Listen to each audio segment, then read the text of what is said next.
noches, ¿cómo están? La pelea con los buitres sigue y me parece que seguirá bastante tiempo. Algunos hablan de septiembre de este mismo mes, pero parece difícil que esto se termine tan rápidamente. ¿Hay consecuencias de la pelea con los fondos buitres sobre la economía? Yo no lo sé, lo vamos a preguntar. Y hay consecuencias de la propia economía y desafíos de la propia economía desde hace largo tiempo también en la Argentina y también a nivel regional. Está con nosotros Mariano de Miguel, de la Sociedad Internacional para el Desarrollo. Mariano, gracias por estar acá. Al contrario. ¿En qué medida los buitres son determinantes o no? Si querés, la pelea con los buitres, o el no acuerdo con los buitres, o el no acuerdo de manera equitativa. Yo creo que lo que hay que entender es que los buitres o los holdouts, esa negociación que finalmente no se pudo llevar a cabo con el revés de la Corte Suprema Americana, lo que nos puede afectar era el último round de una serie de negociaciones que llevó a cabo inteligentemente, a mi juicio, el gobierno argentino para tratar de reabrir la puerta al financiamiento externo. No para volver a endeudarse como lo hicimos en otras épocas, pero sí para tener la tranquilidad de que de necesitar dólares para crecer, por ejemplo, e importar los bienes y servicios que necesitemos, podamos hacerlo. Al no haber completado esta última, por así decirlo, esta última etapa, este último round, que era el más delicado de todos, lo que puede ser problemático para la economía argentina es que no consiga reabrir esas puertas al financiamiento. Y entonces, ¿a qué nos enfrentamos? O nosotros mismos generamos los dólares que necesitamos para crecer, o efectivamente hay que crecer menos o estancar la economía hasta que puedan venir en el mediano plazo fuentes genuinas de divisas, ¿no? Cuando vos decís mediano plazo, ¿a qué te referís? Y yo diría mediano plazo, por supuesto en Argentina lo que es un corto, mediano y largo plazo a veces va cambiando, pero yo digo mediano plazo ya terminando 2015 en adelante. Porque ustedes piensen que el año que viene solo de capital e intereses tenemos que enfrentar algo así de 13.000 millones de dólares y en términos de déficit externo, de nuestras cuentas externas, en lo que resta de este año y el próximo van cambiando las estimaciones, pero estamos hablando del orden de 5.000 millones de dólares más. Entonces ahí tenemos 18.000 millones de dólares que de las reservas no pueden salir porque si bien tenemos un monto razonable, un poco más de 28.000 millones de dólares, conviene cuidarlas y que no se reduzcan tanto y en consecuencia si no van a salir de las reservas y no van a venir de financiamiento externo o de una refinanciación o de inversión extranjera directa, evidentemente hay que sacarlos de hacer mermar a las importaciones. Y a mediano y largo plazo las importaciones uno puede sustituirlas con una política adecuada de sustitución de importaciones que el gobierno la viene desempeñando de un tiempo a esta parte, pero que lleva, yo diría, cualquier proyecto serio de sustitución de importaciones no menos de 4 o 5 años, ¿no? Entonces en el interregno, yo diría que hay un año y algo delicado donde vamos a tener que ajustar cuánto crecer en función de cuántos dólares tengamos. Esa va a ser la fórmula, me da la sensación. Yo puedo interpretar que vamos a crecer poco o cero. ¿Vamos a decrecer? Esta es el gran interrogante. El 2014 me parece que ya está bastante jugado y es probable que termine relativamente mal, digo, relativamente a los estándares que tuvimos en otros años, digo, ¿no? Con una economía relativamente estancada, que se ha resentido en algún punto el mercado de trabajo, primero con horas trabajadas, después con algunas suspensiones. En algunos sectores puntuales esto es más problemático, como la automotriz, pero una cosa es que esto sea hasta fin de 2014 y cambie en 2015, otra cosa es que se prolongue, porque, como sabes, Martín, cuando estos problemas económicos se prolongan, obviamente se agudizan y entonces cuestiones que tienen que ver, por ejemplo, con el sostenimiento del empleo, que en un marco de 6 meses, un año de estancamiento no acusa tanto recibo, si eso se prolonga un año más, evidentemente se va a resentir el mercado de trabajo. Yo de todas maneras pienso que en ningún caso a la foto de hoy tenemos un estancamiento, un retroceso muy grave, pero de todas maneras esto de grave o no grave hay que vivirlo en el día a día y hay que ver sobre todo cómo esto ocurre en un año que tiene además muchos condimentos políticos, porque bueno, obviamente es un año electoral y va a estar mucho en juego, donde va a haber 6 meses, 8 meses relativamente delicados desde lo económico y lo político, digo 3 o 4 meses antes de las PASO y de las PASO hacia las presidenciales, ¿no? Y vas a tener un año, no sé cuándo serán las paritarias del año que viene, si serán a fin de este año ya, las revisiones, o habrá que pensar en marzo, abril, y en realidad también, combinando con lo que vos decís, la consagración de precandidatos para las PASO es en junio. Exactamente. La PASO en agosto, o sea que el año es un año cortito. El año es un año corto y ya que lo mencionaste, una variable que me parece que hay que seguir con atención es lo que pasa con los precios, ¿no? Porque los precios se aceleraron a fin de noviembre del año pasado, luego en diciembre la devaluación les pegó un shock importante y ahora se viene desacelerando la inflación con cualquier medición, ya sea oficial o privada, lo que cambian son los niveles, por supuesto, pero es importante esa desaceleración porque de cara a la negociación paritaria, una inflación que no se desacelere y que vuelva a tener un rebote en función de una nueva devaluación, por ejemplo, complicaría el escenario de paritarias, habida cuenta de que este año el poder adquisitivo del salario empató casi con las mediciones oficiales, perdió con las alternativas unos puntos, pero de cara al año que viene es algo que obviamente el movimiento obrero va a tratar de que no se vuelva a repetir, digo, ¿no? Y en términos de desocupación o subocupación o problemas de empleo en general, lo que hay básicamente es más suspensiones, más vacaciones anticipadas, menos horas extras, o hay un riesgo grande al mismo tiempo de desocupación abierta. Sí, en el último tiempito, por ejemplo, en el sector industrial, se empezó a mostrar o a ver algo que justamente no pasaba, que es que también empezó a decrecer o a haber una retracción en términos de puestos de trabajo.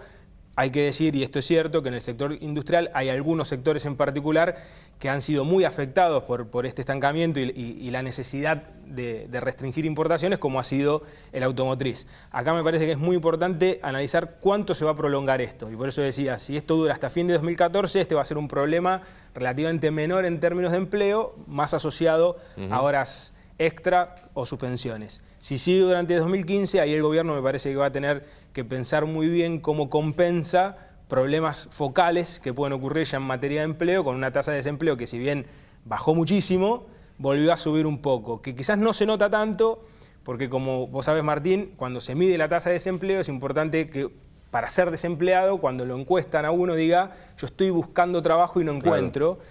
Y ha empezado a haber gente que no busca trabajo porque ya está desalentada. Sin perjuicio de esto, la tasa de desempleo igualmente sigue en un nivel muy por debajo de la que tuvimos en otras épocas. El 7,5. Sí, 7,5, dependiendo de esta estimación que te decía antes, puede subir un poquito más, pero en el peor de los escenarios podía llegarse a un 9%, digo, en el peor de los escenarios 2014 y 2015, ¿no? Y vos decías recién, el gobierno va a tener que pensar en formas. Una de las formas en la que pensó fue en los subsidios, llamémosle de alguna manera, del Ministerio de Trabajo a algunas empresas, ya no solo para que creen puestos de trabajo, sino para que no despidan. ¿Se puede profundizar esta segunda línea? Sí, yo creo que sí se puede profundizar. Eso podríamos decir para parafrasear alguna frase o una frase de la presidenta que alguna vez dijo, es una especie de sintonía fina del mercado de trabajo. Yo creo que el gran dilema que enfrenta el equipo económico y el gobierno, para decirlo es un dilema irónico, es que tenemos un ministro de Economía que quizás como nunca antes está formado en una escuela económica como la keynesiana y poca gente quizás como Kicillof sepa cómo desenvolver políticas keynesianas. El problema es que le tocó un momento de la economía donde es muy difícil ser keynesiano porque no se puede gastar porque faltan dólares. Entonces va a estar obligado el equipo económico a ver cómo puede atender cuestiones puntuales con programas como el que mencionás, sin tentarse a hacer una política expansiva general, no teniendo resuelto el tema del financiamiento externo, ¿no? Cuando además no puedes recurrir a grandes obras de infraestructura, supongo yo, tenés problemas de financiamiento, las que están en marcha, pero hay problemas de financiamiento declarados y con quejas de las provincias y de los gobernadores. ¿Eso es efectivamente así? Sí, ahí hay que hacer una distinción que a veces se confunden. Para un montón de obras de infraestructura o gastos del gobierno en general no se necesitan divisas y dólares, porque mucha gente se pregunta entonces por qué hay acuerdos como hicimos con China de repente. Bueno, porque a través de ese acuerdo el país puede acceder a una tenencia de divisas que aunque no la use para esa inversión específica, puede ser muy útil para otro fin. Es una muy buena noticia este acuerdo que finalmente ha firmado el Banco Central o ha anunciado en la visita de Fábregas a China, donde efectivamente los 11.000 millones de dólares famosos que China podía poner a disposición en un acuerdo de swap con la Argentina para ya sea fines comerciales o recomponer reservas, eso finalmente va a estar. ¿Por qué digo que es una buena noticia? Porque finalmente es un espaldarazo grande para atravesar coyunturas delicadas como las que estamos teniendo ahora, las que tuvimos a fin de enero, comienzo de febrero del presente año. ¿Eso te sirve, perdón Mariano, te sirve el swap ese con China como si aumentaras las reservas? ¿Se considera así o no? Yo diría, no es aunque que no las uses. Para decirlo de una manera simple, es como que China nos abre una cuenta corriente por 11.000 millones de dólares que tienen dos fines posibles a grandes rasgos. O atender el déficit comercial con China, no solo Argentina, sino toda la región está teniendo un déficit comercial creciente.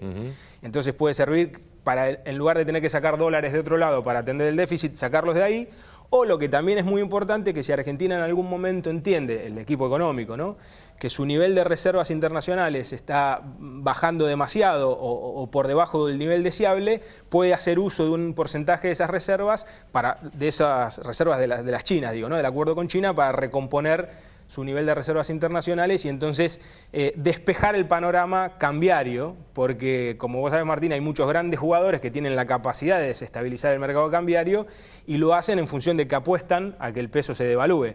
En la medida que el gobierno pueda dar señales que está fuerte a la hora de atender esas tensiones, evidentemente el panorama se despeja más, ¿no? ¿Influiría en las famosas expectativas eso? Sí, de hecho las expectativas, por supuesto que es una gran nebulosa que nadie sabe exactamente bien qué quiere decir, pero muchas veces las expectativas las generan aquellos que juegan con eso, pero hay una cosa que es objetiva y cierta: si yo quiero hacerle perder al que está apostando contra el peso, tengo que tener dólares, ya sea propios o de reservas de algún otro lado. En ese sentido, el acuerdo con China puede llegar a ser útil. Y el tema de las importaciones, ¿cómo lo ves en tu trabajo con los sindicatos? Digo, ¿cómo afectan y cómo puedes hacer sintonía fina de importaciones? Vos hablaste de la sintonía de mercado de trabajo, de importaciones que más o menos funcione, salvo no solamente un par de casos, sino algo que más o menos funcione y no te corte cadenas productivas enteras. Ahí yo diría también hay que diferenciar dos o tres cosas. Por un lado, saber, por cada punto que crece el Producto Bruto Interno de la economía, los bienes y servicios que producimos, grosso modo necesitamos cerca de 3.000 millones de dólares más. Entonces, eso es lo que nos hace hoy, no teniendo muchos dólares, contener importaciones. Si ese es el panorama... No necesitarlos. Claro, digamos, para no necesitar esos 3.000... Lamentablemente no necesitarlos. Ese es el dilema de... Es decir, el beneficio de no crecer es que necesitamos menos dólares. Es un beneficio pírrico en un punto, pero es un beneficio al fin, en el corto plazo. Después, yo diría que hay una política específica de determinados sectores. Pensemos que un sector que creció muchísimo en los últimos años es el metalmecánico y el automotriz en particular. Pero es el sector que más genera déficit externo. Entonces ahí una pregunta clave es, bueno, ¿cómo yo puedo compensar problemas de actividad y de empleo en esos sectores que son tan dependientes de las importaciones? Haciendo un juego muy fino de qué importaciones libero, cuáles no. Y luego, y en última instancia, yo creo que habría que afinar mucho el lápiz, porque en ocasiones hay sectores que necesitan importar, pero son importantes en materia de actividad y empleo, pero no solo en eso, sino que después producen bienes que se exportan. Y en ocasiones, aunque uno se gestione bien, como muchas veces no se cuentan con todos los cuadros necesarios para hacer una política de sintonía fina en materia de importaciones, ha habido casos de empresas que no se les habilitaba a importar $1 millón cuando luego exportaban por 14 millones de dólares. Esos son problemas que yo creo que la Secretaría de Comercio ha empezado a resolver y solucionar, pero aunque no muevan el amperímetro general, son importantes en casos puntuales. Mucho más, como sabrás, Martín, acabamos de perder un panel en la OMC, en la Organización Mundial de Comercio, por las licencias no automáticas y las de JAI, con grandes potencias que nos demandaron y litigaron.